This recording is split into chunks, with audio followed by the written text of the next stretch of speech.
Welcome, everybody. How is everyone doing tonight? As usual, Brandon here with Galloway Precision, Eric with NAG Industries. On our own tonight, no parental supervision. And so, joining us tonight, and welcome, everyone, RP with Hey the Pew guys, Pew how you Channel. doing? Doing good. How are you? Doing well. Hello. Can you guys see me or Yep. hear me? Nope. We can hear you, but we can't see you. Sweet.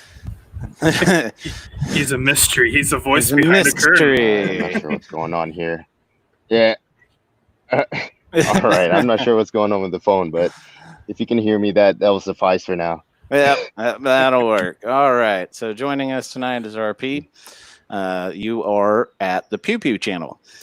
We first met Yes, sir. Rod several years ago now through Instagram as I Yeah. took over the social media, and just the stuff he does and is capable of just through practice. Good evening, John. Is amazing. And so we wanted to have him on here. He was our first ever brand ambassador as well. His Instagram has grown to almost 60,000 followers. And I like to call him an educator rather than an influencer or anything like that. So Appreciate welcome, that. RP. Thank you. Thank you for having me in the show. Really appreciate that. So speaking of how you got so good with what you do on your Instagram and your YouTube videos that are upcoming, dry fire training, dry fire practice. Yeah. Let's talk a little bit about that. Sure thing. So I wouldn't consider myself good at all. I'm still learning a lot every single day. Just trying to put my reps in one rep at a time. But dry fire is pretty much the basis of shooting. We can't always all go to the range and spend money on ammo and go and shoot, 100 rounds here and there. Some of us don't have the time or the lifestyle to do that. So that's why I focus a lot on dry firing, because it's something you can do at the comforts of your home, and literally you don't have to spend a single penny to do it. Exactly. So yeah, so dry fire is pretty much the idea of just going through the motion of the mechanics of presenting a firearm, either drawing from a holster or transitioning from target to target. But the idea is just practicing the basic movements of shooting without the bang. Yes. Most importantly, without the bang, because the whole idea of dry fire, for those of you who are new gun owners who may be joining us tonight on Facebook or YouTube, you do not want to dry fire train with live ammunition present at all in any way, shape, or form. You don't want to mix your magazines up on accident and have a negligent discharge because you went, oh, snap, boom, whoops. Desktop. Yeah. Desktop. 1999. Oh man, That's all right. hilarious. Give me your gun. Give me your gun. And so you were one of the first people in the industry, though, to actually develop an online one-on-one dry fire training course to Yeah. actually help people, especially new shooters, to help them learn how to proficiently dry fire first, like a lot of people should, because anyone who's had any kind of training, military like us two, or gone to civilian classes, and a lot of them with certain trainers like you have, RP, Yeah. you do a lot of dry fire well before you fire the first round. Oh yeah, 100%. Like say if I go to a range, because I don't really spend much money on ammo. Just I'm trying to be a little bit more conservative at this point in my life. But before I even do a drill, I actually dry fire it like a couple times, 5 times before I actually shoot it with live ammo, and your performance will be so much better because it's literally practicing this motion of shooting which target, putting a reload here and there. And so if you just run that motion dry, your body gets the idea quicker. So then when you run it with live ammunition, it's pretty much confirming that what you're doing during dry fire is right. That your sights are on, you're prepping the trigger and everything like that. So I do that even on a range, on an open range. I'll dry fire still before I run a drill, just to help get the motion down. RP, would you agree that, I mean, most of us could go to the range and put lead down range and, we can all fairly be accurate, but I think a lot of training isn't, hitting the bullseye. What a lot of people don't understand is what happens when you hit the malfunction. Exactly, which is something that you can induce that's often in dry fire too, though. Especially with a lot of new stuff on the market. Yeah. So, RP, have you ever heard of Steve Fisher? Yeah, the Yeti? That is true. They have. Oh, have you ever heard of Steve Fisher? Fisher? No, I don't think I have. His nickname's the Yeti, and I got out of the Army in 2015, and I just went to a rifle class with them like 3 months ago. I was like, I'm going to shoot. I get to go through a class. I haven't done this forever. It was malfunctions for 8 hours. And you know what? My arms were smoked, but it was like, hey, I remember what to do on a malfunction now. Yep, that's it. Sometimes it takes a lot of beating before it sticks in our mind. Well, and I think what a lot of people don't understand too is that shooting, just like anything else in life that involves hand-eye coordination, dexterity, fast thought, muscle memory, things like that, is a perishable skill. And that's another place where dry fire comes in. If you can't get to the range or you can't get to train for 8 or 9 hours a day on a Saturday like you would like to, you can do a couple hours every day or an hour a day dry fire training. Yeah, and to be honest, you don't even need to commit that much time during a day. I'll be straight with you. When I post dry firing videos on Instagram or whatever, I'm literally just dry firing maybe 15 minutes per session, maybe 3-4 times a week. It really doesn't go more than 30 minutes for me because I get really tired if I dry fire that long, because I'm actually like gripping the gun. I'm actually presenting the gun like I would if I was to shoot, So it gets really tiring, especially when you're doing lots and lots of reps. So you can commit, it all depends on your time frame, but you don't need to commit a lot of time of your day to improve. It's literally consistency. I find it more like a consistent thing. If you can consistently put time, a few minutes here throughout the week, then it will build up to something better rather than 1 hour a month or 1 hour a week. I feel like if you space it out more throughout 2-3 days in between each dry fire session, you will stick more faster in your head. Yeah, kind of like if you're working out, give yourself the in between day off. Exactly, recovery, but day. not too long. Yeah, not a New Year's workout. You're saying you went and that's it. You're both the rest of the year. Exactly.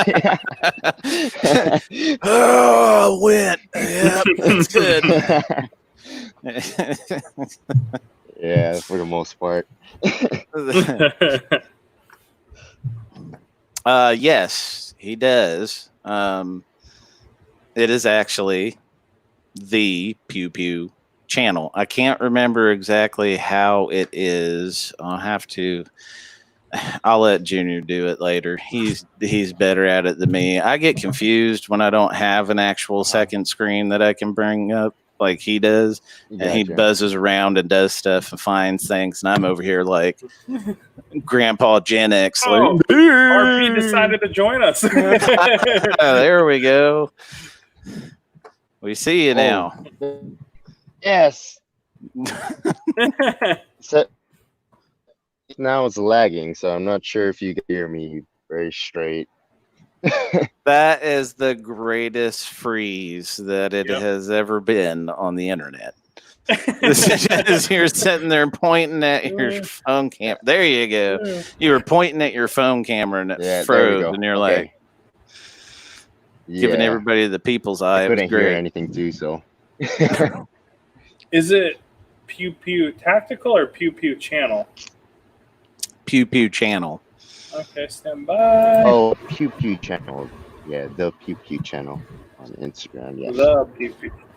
Oh no, he's talking about your YouTube. I know you were talking YouTube. about. Yeah, it's the Pew Pew Channel is on YouTube. I have a couple videos up, but I posted them maybe like 5 years ago. I haven't posted anything since. I need to start though. I'm just so busy, man. Yeah.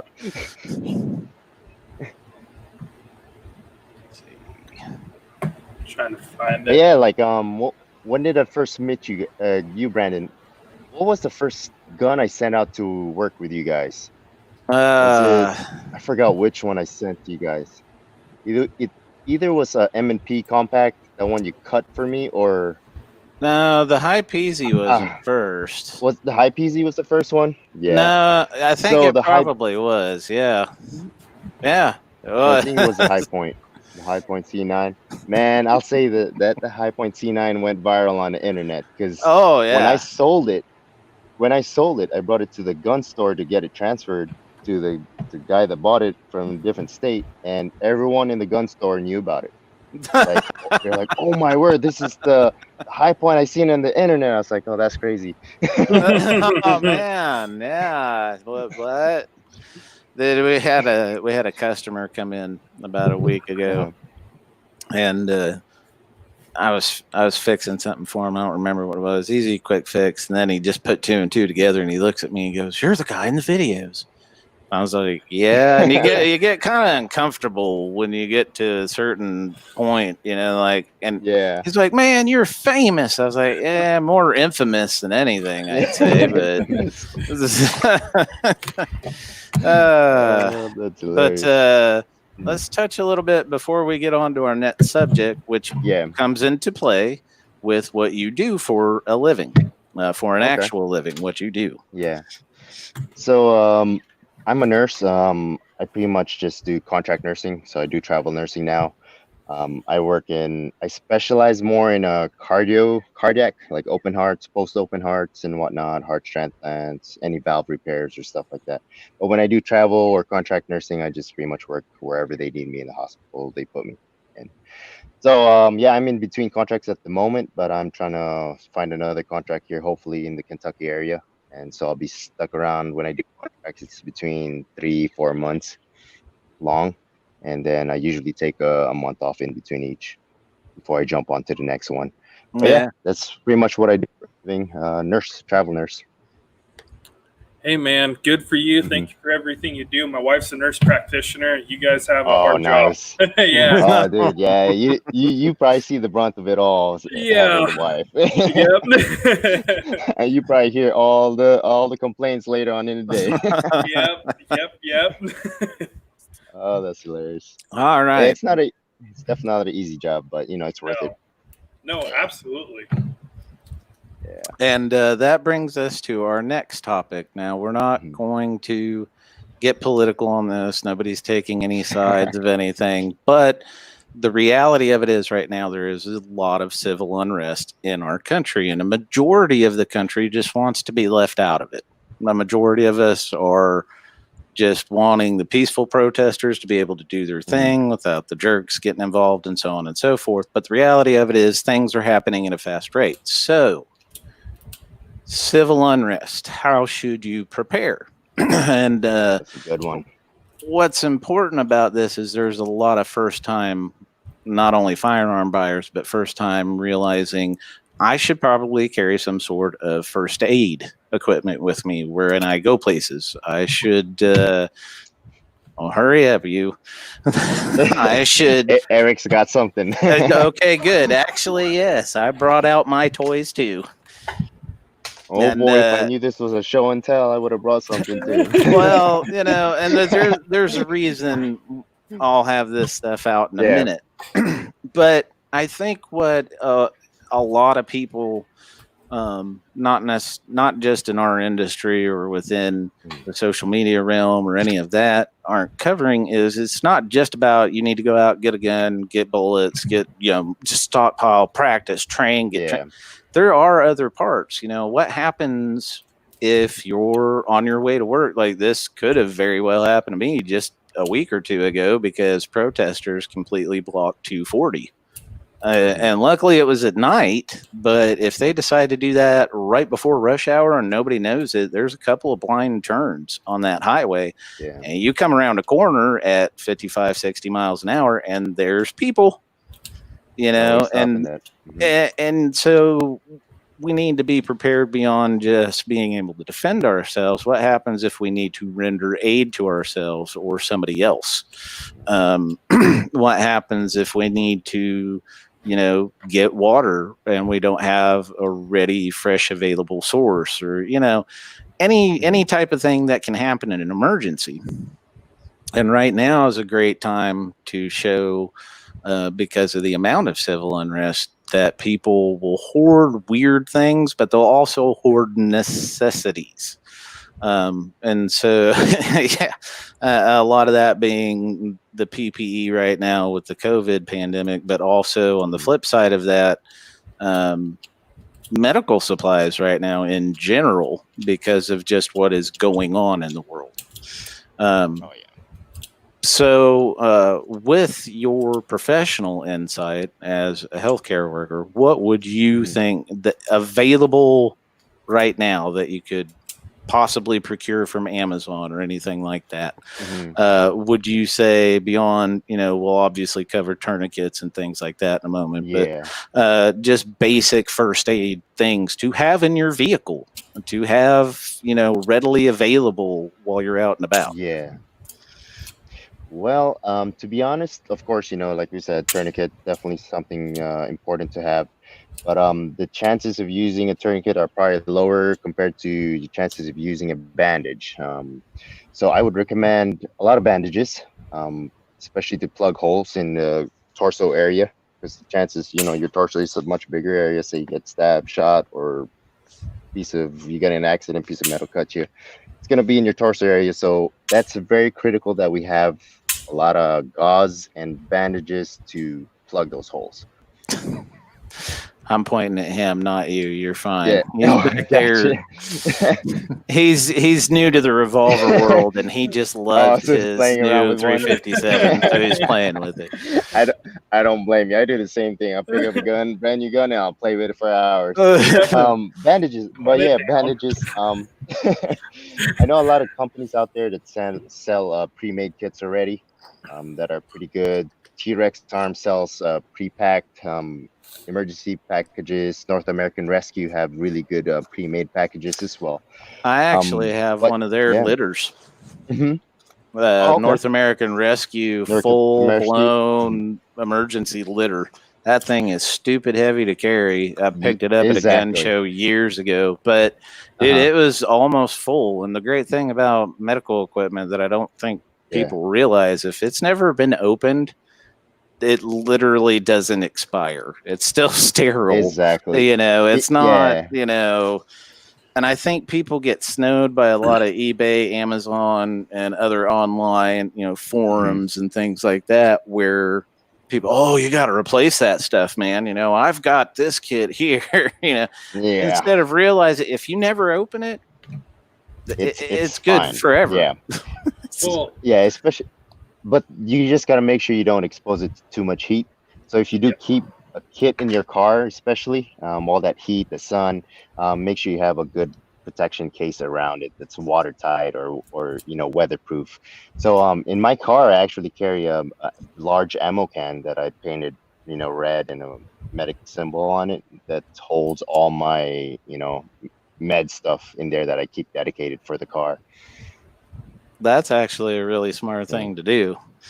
My stuff, I've got 2 bags. I've actually got, this shows you the old grunt in me. I've got my old butt pack that I keep full of. That's actually what I keep my SAM splints in case of an automotive accident. Whoever's not familiar with the SAM splint, What this does, Wow. have an open one. We used to have these in the military in the early 2000s. They amazed me. Medics had them. All right, so I hate how the camera's opposite. All right, so this Mac kills me. All right, so it's flexible, right? But what you can actually do is form it to the set, form it around the joint, take a That's cravat, pretty cool. and then tie it off, and you've got a splint, and they're reusable. So, well, I mean, obviously, if they've got a compound fracture, you don't. Yeah, no, they can keep that. It's theirs. The bone's out. That's all yours, man. Yeah. Yeah, and also my old, believe it or not, my old German. In Germany, it was in the law you had to have a complete first aid kit. This is actually all German first aid stuff that I have had. It's well over time to probably replace most of it, but there's an Israeli bandage in here. And oh wow, I haven't opened it in so long. Baghdad. There we go. All right, so I've got an actual Israeli bandage. All right, that was in there.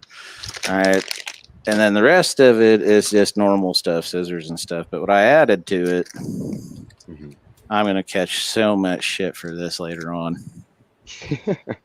That's it. All right. Well, no, because there's a lot of stuff in here that is also from my old military days, but there is one thing that always stuck with me, and they used to make us carry this stuff around in our helmet, and that was our infantry leader's reference card, January 1995. Now, everybody, see, he's laughing at me, but the reason is because it tells you how to do a medevac. All right. 5 to fly, boys. All right. And you know, I'm going to catch so much brovet crap for this shit later. I just know it. But the reason I do that is because sometimes you need something to focus on in an emergency. You really do. But it can sit there and tell you exactly the pertinent information you need to give to the 911 operator on the other end. Yeah.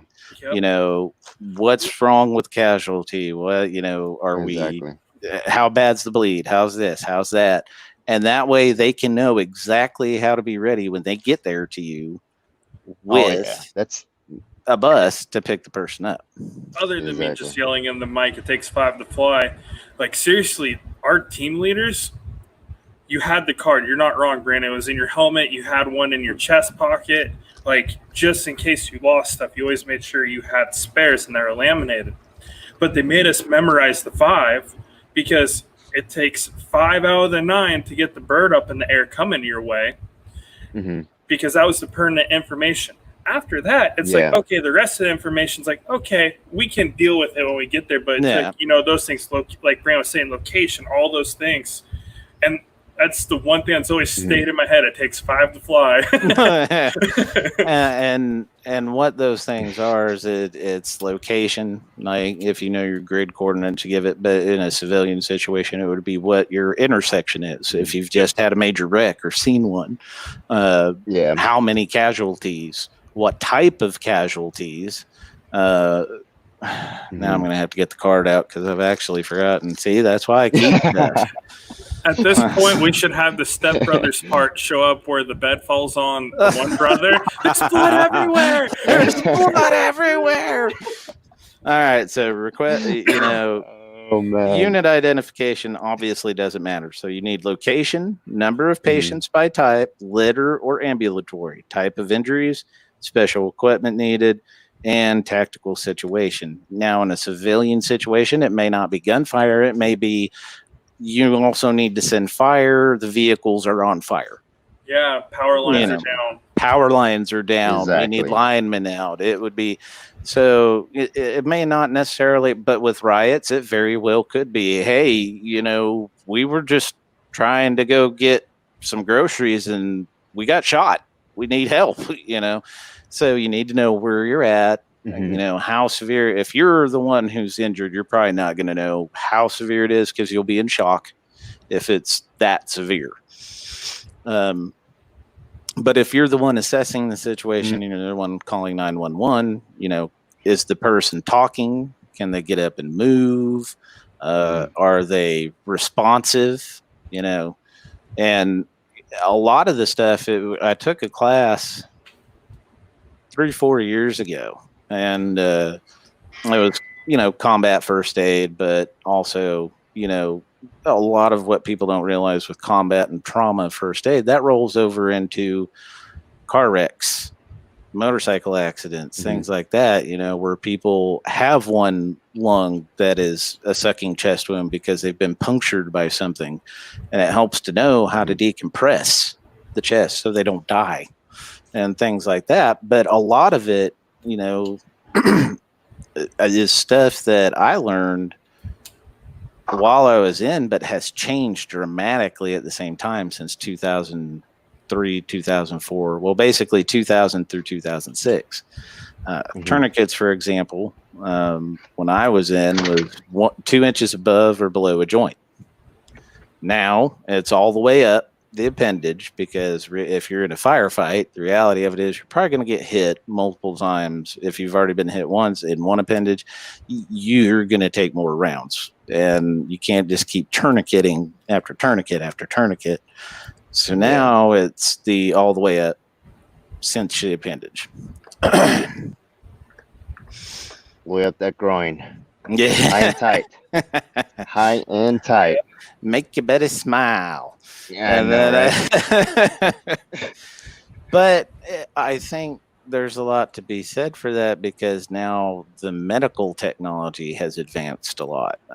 You can have a limb tourniqueted a lot longer than you used to and still be viable, and doctors be able to bring it back and fix a lot of the trauma and the damage when they're in a more calm setting. Exactly. And I think that really, it speaks a lot to not just the downrange stuff, but just medicine all over the world, because, farm communities see a lot of traumatic injuries. I know that growing up in the Midwest, because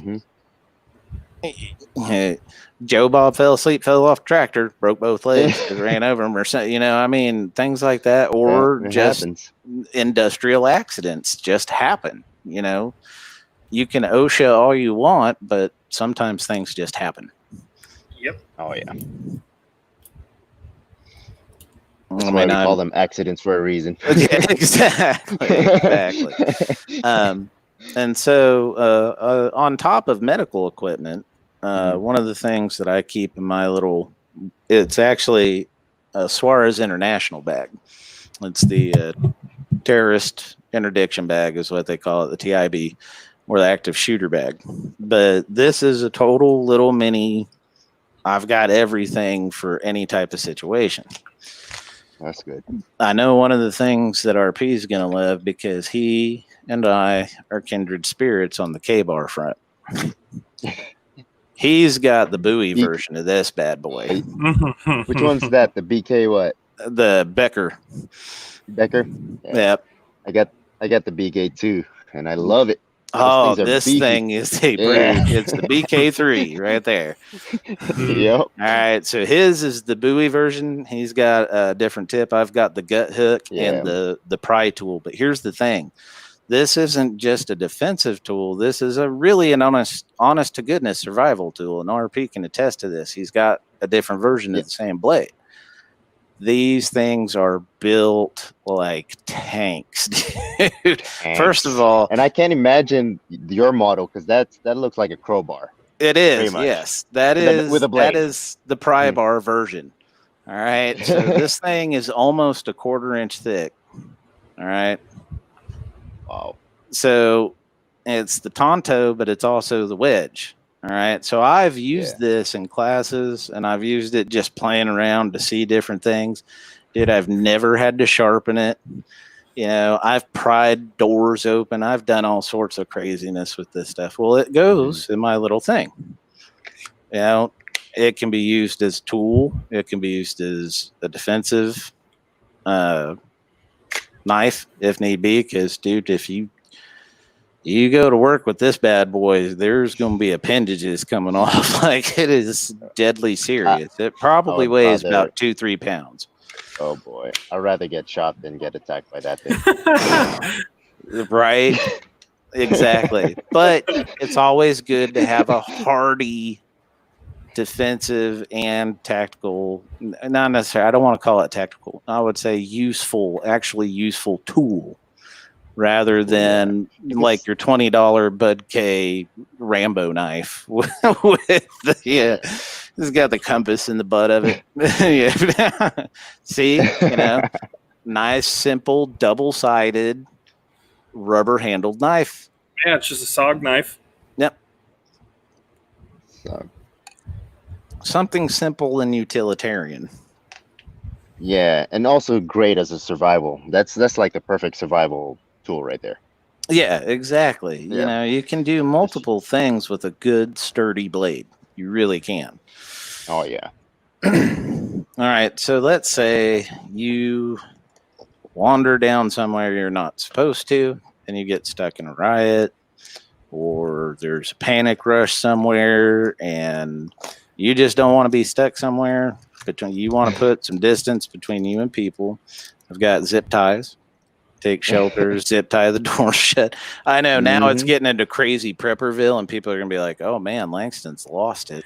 No, you know what I would do? I would just, when I'm in the middle of the crowd, just grab my backpack and scream bomb and run the other direction. Bomb! That's I don't think that's a good very idea. Smart.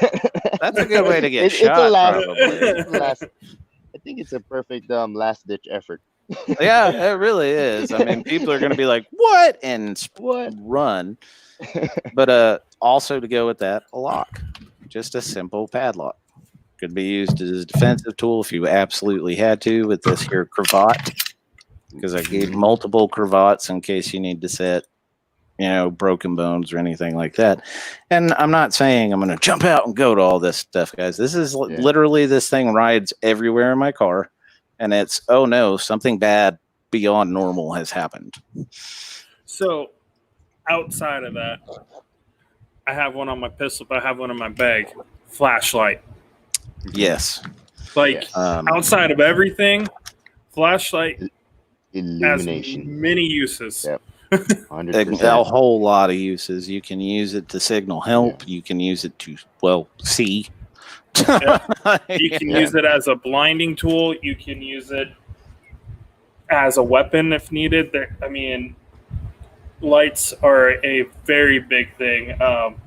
Some people are probably going to scold me for saying this, but I've been without a light when I've gone out to our private range that's out on the field, and we're coming back at nighttime, and I left my one flashlight. So you see me just pull out my pistol. All right, everything's good over here. Trying to lock up the gate. Not the ideal situation.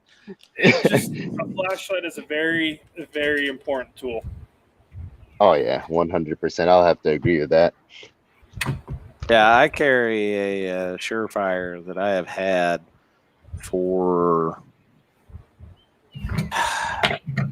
going on close to a decade now, probably, because I am hard on my stuff just because I am a clumsy oaf of a person, and I'm serious. Thursday I ruined my last decent pair of shorts, my last pair of True Specs. I'm going to get made fun of for that too. But you know what? I like my hammer pants. Okay. Suck it. They're airy and roomy and I enjoy it. But I also like the bigger pockets inside because of all the general crap. I carry a tourniquet. I've got a bandage. Yeah. I've got my flashlight. I've got my multi-tool. I've got all sorts of stuff. And it's funny because people think I carry special gunsmith stuff or something in my pockets. And I'm like, no, just a lot of random crap, more or less. But it's in case, I need it. And it's funny because of where I live. Outside of Raleigh, Buncombe County, especially Asheville, is the leftist, liberal, everything. So some of the looks you get. Didn't you guys get a Chaz over there? These past couple days, Yeah, they tried. It or was they attempted at least. oh my lord, man. It's That's a whole different ridiculous, topic. man. Yeah, it really is. We won't get into that, but it's just so ridiculous. And you and when it and you know, especially because it's where I'm from and I live out in the country, but it's just you hear it and you're like, oh, you guys are just ridiculously embarrassing Yeah. all the way around. Like it's just but anyhow, Yeah. among other things in the pack, of course, an Israeli bandage, another one. Always, again, you It's know, like better to RP have, said, yeah, it's better to have more than just one. Trust me. With the Israeli bandages, it's a multi-tool bandage. It's kind of like a bandage that does everything. So it's actually very good to have more. Yeah. Can be the police broke up the Asheville Chaz today. See, that's how long that lasted. And dude, the ridiculousness. Have you watched any of those videos? It's so, like, how can you even take them?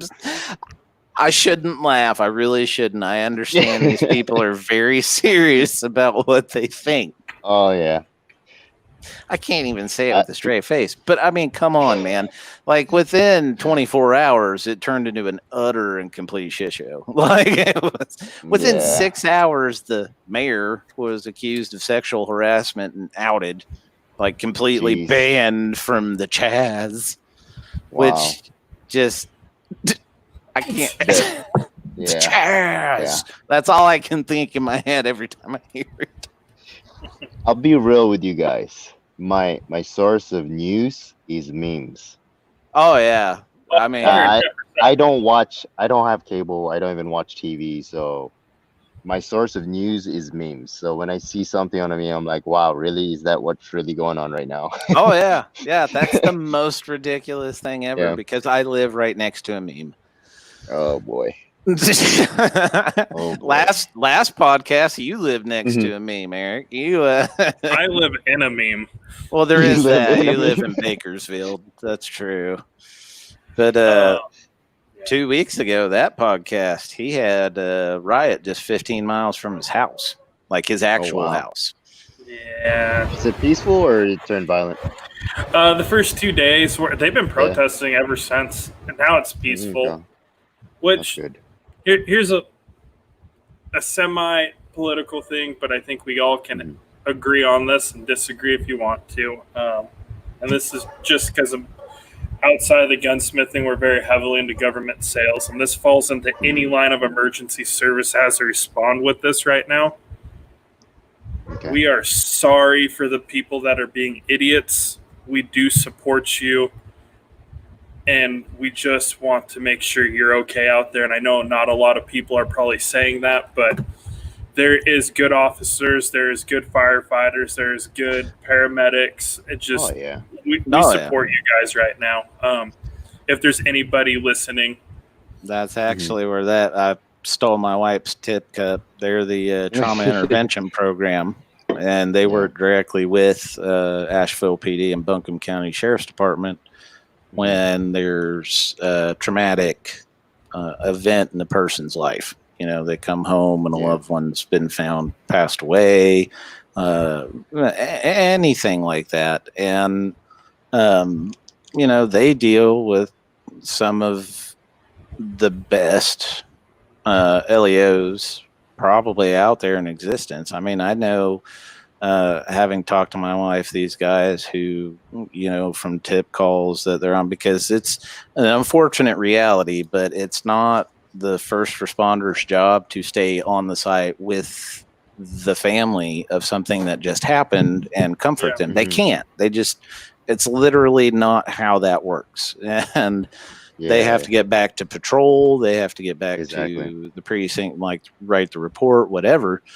And that's where the trauma intervention program steps in, and they actually stay. They're the family's advocate. They're there when the funeral home or what have you, or whatever the situation may be. They're there for the family, for the victim. They're advocate the whole time. And so there are a lot of these officers and deputies who get very personally attached to these families sometimes and do Mhm. great things for them, and you never hear about those. All we hear Oh no, about you don't. Yeah. are the bad ones, and I should say, that we've seen a lot of in the lamestream media, but Mhm. mostly social media.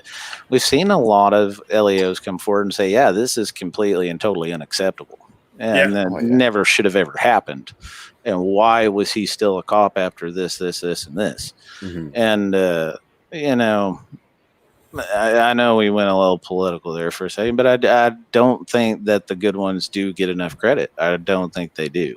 They don't. Not at all. Just the same for nurses. There's that whole Mhm. debacle during the lockdown. Oh, they got time. They can play cards. That Yeah. idiot senator. Dude, my sister-in-law is a nurse. I know. Yeah. My stepson's, as weird as this is to say, stepmother. That's a whole story for another time. But he's my stepson from my first marriage. I still Mhm. keep a real close relationship with him. He's a good kid. But she is a nurse. I know a lot of Mhm. nurses. Dude, it's a good thing they pay you guys a lot, because you couldn't pay me enough to do the crap you guys deal with. There ain't no Yep. damn way. I Yeah. got kids. It's a calling. It really Yeah. is. I've got kids. I got a toddler right now, and there's times I'm Yeah. like, and you guys do like Mm. you're You guys do dealing what? with grown people. This no. Yeah. No. And so dude, Mhm. you got to respect that. And so a lot of this cancel culture stuff that is going on right now with a lot of professions, it's just gotten out of control. And it's Yeah. really jumped the shark. And I think most normal people are completely fed up with it at this point. Oh, yeah. Because Because we got you other have to problems. Yeah, exactly. Everyone got their own things going on in their own life. But I just want to point out something real quick. It's crazy how the media.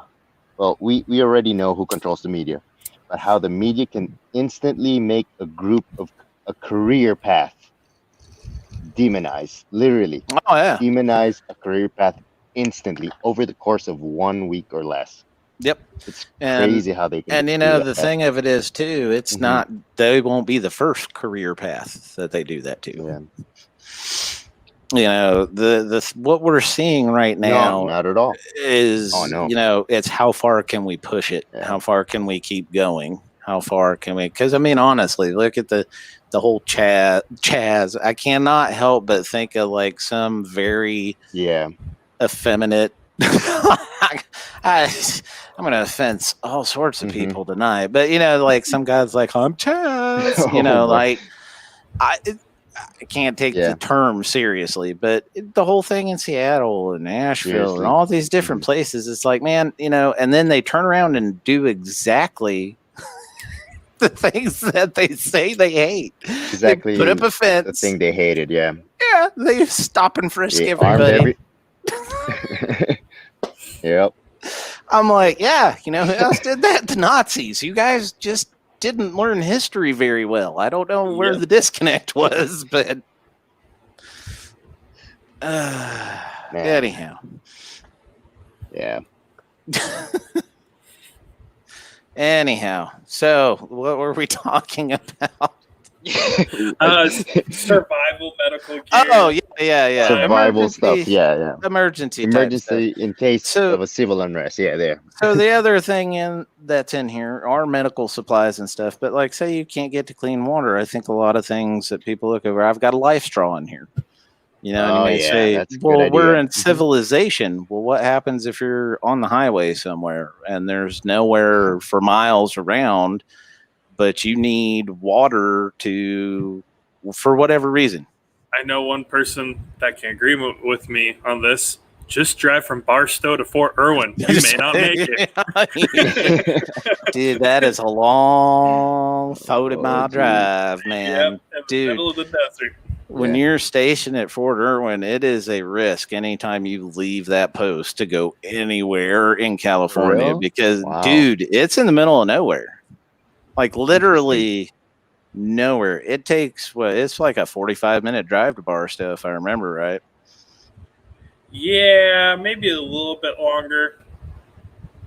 It might be longer, and they've moved the tank and stuff too since then. Yeah. The stuff's moved around since I've been there. I was stationed there in 2002, and you're literally in the middle of the Mojave Desert, and it's 40 miles to the nearest town, which is Barstow, California. And the only reason people know Barstow is because of Fear and Loathing in Las Vegas. Just outside Barstow, and the ether kicked in. What was that one movie about the water? It had what's her name in it? Oh, that was super descriptive. She plays a pretty woman or something. Julia Roberts. You remember? She's trying to sue the electrical company because the water's all tainted. Erin Brockovich. Yeah, so that's Barstow, by the way. Oh yeah, that's right. It is. Yeah, they were basically like Flint. Like no joke. It was. It's. Yeah, I would have never drank the water there. I'll tell you that right now. Wasn't bathing in it either. It was. It was serious. They were just like Flint because there's all sorts. There used to be all sorts of just nasty crap all around it because I mean it's literally the middle of the desert. Like no joke, middle of the desert. You want me to pull up a photo? No, good Lord. No. I might have a flashback. Bad memories, huh? That's funny. I got the vid.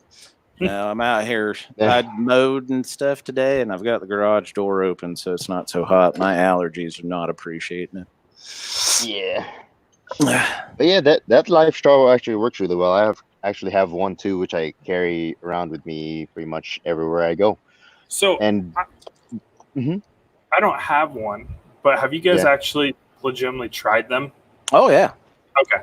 Yeah, this is my like third or fourth one. I've the first one I got because I can't remember who it was a couple years ago was selling them in 3-packs for like $40 online, and I was like, hell yeah. And so the first one I showed the kids it actually works because they didn't believe me. So I made a mud puddle and nastiness in the yard, right? And I went and I stuck it right in there, and and they were like, "Oh no!"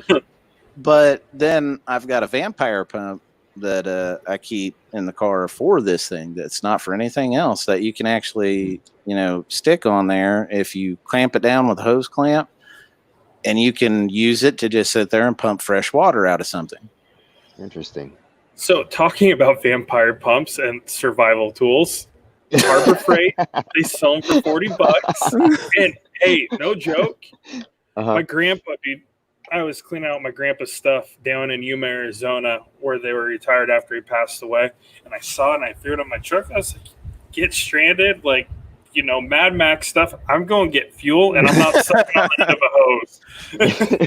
Yeah, exactly. But I mean, it also will work for freshwater for your life straw, things like that. And and if you do stuff like this, just like the Wilmington, oh man, I can attest to that. He was talking about the Erin Brockovich and Flint water. I've been to Wilmington a few times. Dude, don't drink the tap water. Just don't. It's a bad idea. Oh yeah, it's kind of. Is it like a bunch of sulfur in there, or it's not like quite like taste? It's not quite like Florida water. It's not like Florida water. Well, because he lives in Florida. I know. Have you guys been to Avon Park? No. The water there smells like eggs. Literally, I almost threw up just by brushing my teeth. It's that stinky and smelly. Yeah, like boiled rotten eggs. Literally, I was gagging while brushing my teeth. That bad. Not the time you want to be gagging, I might add. Wait, that tells a lot though. Good thing I'm gagging.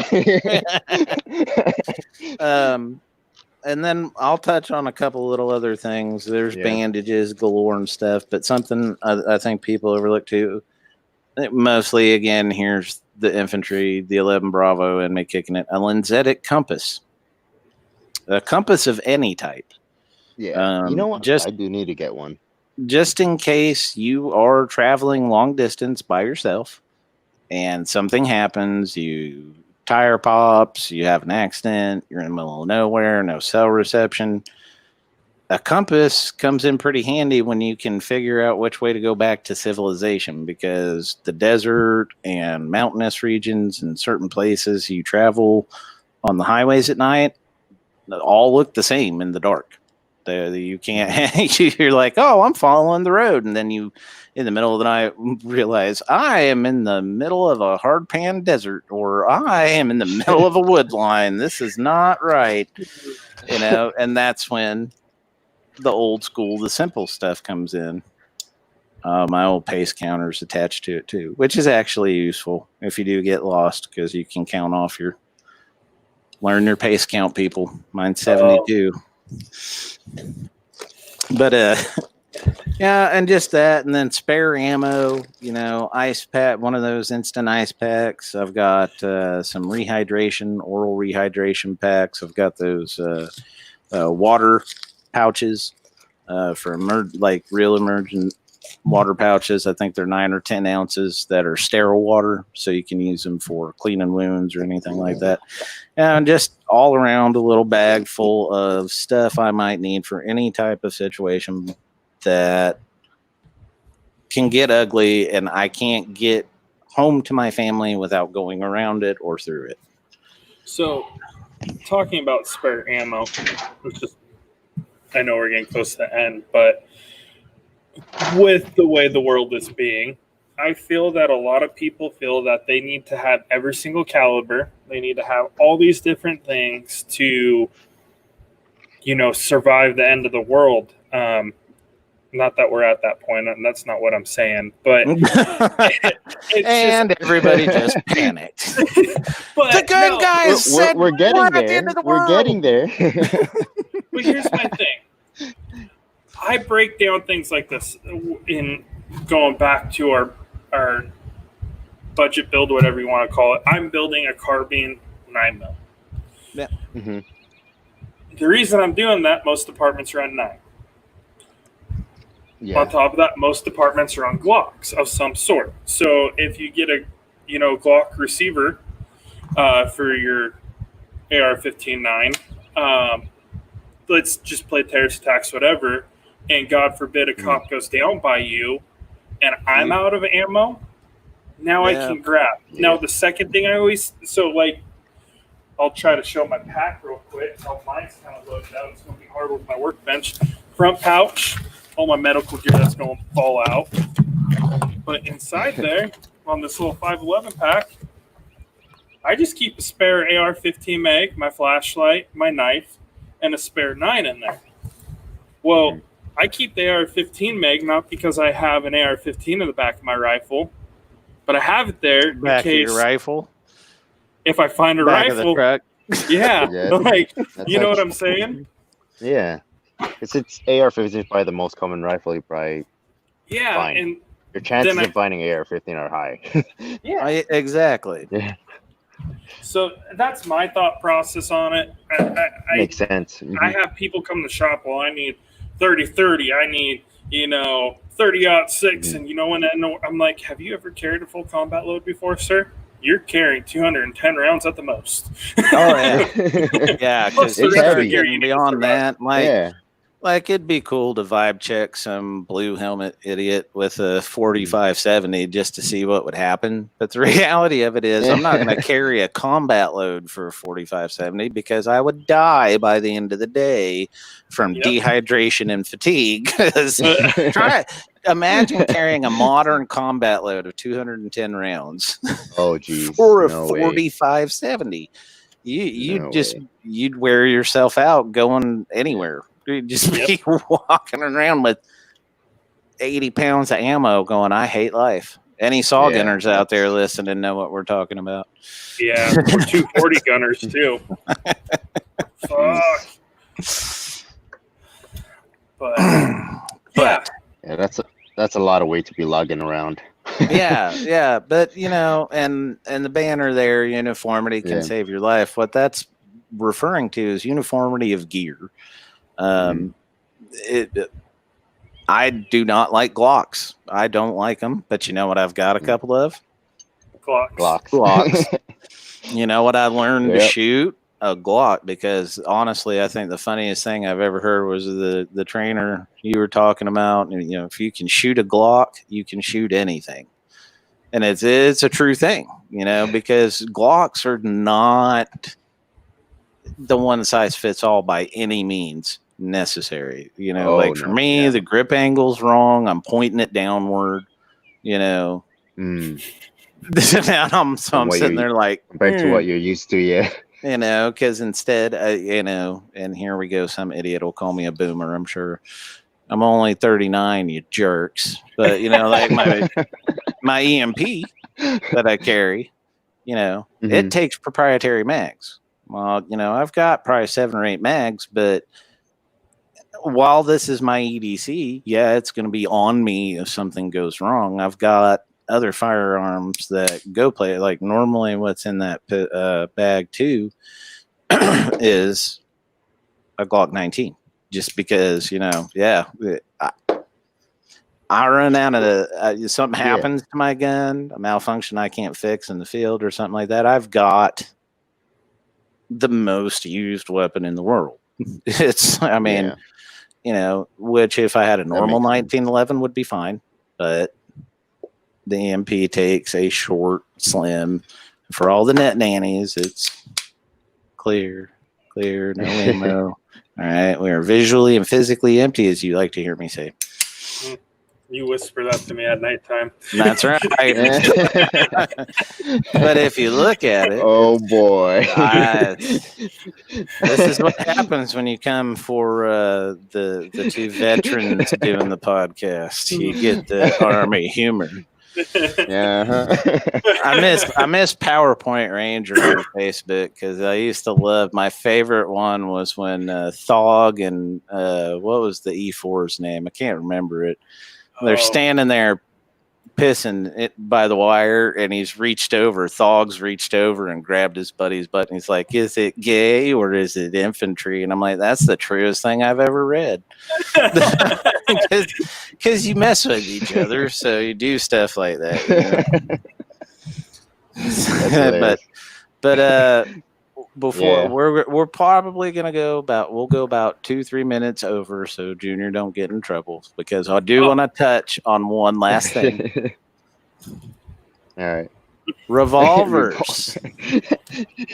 We touched a little on them in the beginning, but are they making a comeback, or have they been here for years? Huh? See what I did there? Old man joke. I see old dad joke.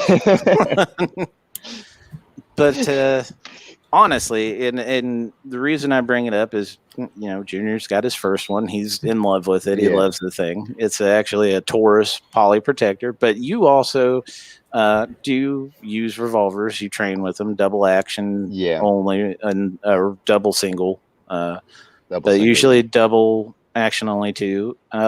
Because I know Dead Goose. I just love that. It's hilarious. He's got Darkwing Duck on 4 of the 5 cylinders, and then Goose on the 5th one. Oh, the Goose that's going. That's a clever idea. You see what I did there? And I think that while it's not the most ideal, because unless you're loading it with a full load 357 mag, let's be honest, you're probably gonna just piss somebody off, rather than, because 38 special plus P, different story, but you need a revolver that can shoot that. And I don't think people realize that, not even to this day, not all modern revolvers can. I don't think a lot of people realize a lot of modern day semi-automatics can't either. Use plus P. This is true. Exactly. And like, I would say revolvers are great guns, but I'm not sure if you saw recently. I've been trying to, you know, help them buy their first gun and make a good decision. So I've been leaning more of them towards semi-automatic, especially first-time gun owners. Because definitely. Even though I'm a shooter, when I shoot revolvers, it's hard. It is. It's a very learned skill. It's hard to shoot. Like it's very hard to shoot a revolver, especially fast and efficient. So that's why when Ben, it's especially like I first don't time worry gun about buyers, I'll be pistols. like, nah, lean towards semi-automatic. No, I'm glad he brings that up. Shotgun. The revolvers are hard to run. You know what else is hard to run? And I think people think they just are going to run out and get one, and because people hear, they're going to go, oh, which is not reality. Shotguns. This is something that rides around with me. This is a little hate machine. No, shotguns are hard to run. Exactly. Shotguns are not. I would not tell a new gun owner to buy a shotgun, just because it does take some training, especially loading under fire, loading under pressure. You know, it's not like loading a handgun. No. You know, it's not like loading a rifle. It's not like we're loading an AR or a pistol carbine or anything like that. Mm-hmm. It takes time. Yes, it takes time. It does take time. And even if you learn how to do 2 at a time and jack them in there correctly under intense pressure, because it's not like, I think people should 3-gun shoot if they can at least once or twice in their life. Don't go to compete. Just go for the time's running. Exactly. Exactly. So because it puts you under stress. Here's my statement on this, because these are both my carry guns. One's full size 17 with my Vortex Viper on it, a TLR1 light that I carry. Josh that we had on last show, he was actually the one that kind of ingrained this in my head. I never really thought about it. When I travel, when I'm going someplace outside of town, like I am going, better have this, because you're going to need as many rounds as possible. It's a thing. Why come underprepared? Exactly. Right? Revolvers, in my opinion, this is fun to carry and all, but sometimes you're like, I just want something because I'm going down the street to the grocery store real quick. I need to get in and out. Something I can throw in my pocket. Exactly, that makes sense. I got my board shorts. It's California, but this may sound very sexist, and I hope it doesn't come across this way. My mom's part owner of my company, so just put this whole perspective. Like, mom's watching, she gonna be like, "You gonna?" So clear, visually, physically inspected. After the first round, if you have a smart enough perp and they grab on here, you're done. When it comes to women and men, most of us are built differently, which strength and size comes into something. This little guy, you can keep pulling that trigger if somebody's on top of you, and hopefully fight through the fight. Yeah, and you can even jab it straight onto the body and not worry about it not firing. Yeah. Let's talk on one other thing, in my opinion, too. 25 yards beyond, yes. 7 yards and in. Yeah, really. And, RP has old videos that of him shooting Rosie at 25 yards. But I think even he can attest to, in a defensive situation. It's hard, man. Oh, it's very hard. Yeah. Like, if you shoot often and you know the basics of shooting and you have your fundamentals down, I say carry a revolver. If you're confident with it, go for it. But for beginners, no, just try and stay away from it if you can. Learn a semi-auto firearm at first if you can. I'll be the first one to say I went to the range last week with my revolver because I haven't put much rounds in it other than test fire tube. Yeah. You know what Dum Dum did? Thank God I was wearing gloves. You went and put your grip forward. Yep. Your thumb got the blast.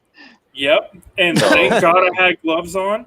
Yeah. But especially with 357 mag, because that can tear you up, boy. I don't think people realize. Yeah. Jerry Micklick just actually did a video of that not too long ago with hot dogs. Oh, he put a hot dog close by it. Yeah, he did it. I think he did it with a 460 or 500 mag or something, or maybe even just a 44 mag. May have even been just 357, but the blast that it did to the hot dog. I mean, yeah, you cannot fire a large caliber revolver with your thumb up there. Yeah. And that's one of those things too, that, you know, it takes training, a lot of training, a lot of dry fire, and a lot of actual shooting. Exactly. But I think, RP, if you are needing to go, I know Junior probably is before he gets yelled at. We went over way over last time, and his wife was like, "What are you doing?" Because their son's what, 9 months old now, 8 months old. 10 months. Bless your heart, man. Bless we got your number heart. 2 on the way now too. Yeah. Oh, what geez. now? Bless your heart. We got even number more. 2 on the way. Oh, that's right. See, I forgot. Geez. We couldn't announce that last podcast. Oh, you yes. couldn't? Number 2 is on the way. Oh, and congratulations, and I wish you a lot of blessings. Hey, spoken like a smart man without kids. Yep, you know it. I'm going to throw this out there, Brandon, for one of our next episodes where we have Laser Shot come on and we show the simulator. I'd like to have RP on here for that episode too, because I think he might get a kick out of that, and you know, showing we're bridging the gap between, you know, dry firing to the simulator to live fire. Yeah, actually, that would be a good episode. Idea. Yeah, so, I'm down. Yeah, definitely. So we'll do some selfless, shameless self promotion here. Starting with RP, where can anybody find you? What can they find out? Where can they get information on the dry fire program you offer and the training? Yeah. So I run strictly on Instagram for now, at least. You can find me on Instagram, hashtag and the name ThePewPewChannel, PEWPEW channel, and pretty much just slide in the message. Send me a message if you're interested in my dry fire program, and I'll send you all the information that you need for it. I'm trying to keep talking. That. I was trying to. I'm trying to add the banner there. There you go. Gotcha. Here we go. So here we are. I was ill prepared because you know, I was drinking my tonight's was Jameson Caskmates. The stout edition of the Caskmates. So yeah, guys, definitely go check out RP on the Pew Pew channel. He does a lot of videos that I really like because of the simple fact that, like I said, I like to call him an educator rather than an influencer. Yeah. Because he does bring a lot to the table education wise. I just share the little I know. That's pretty much all I'm doing.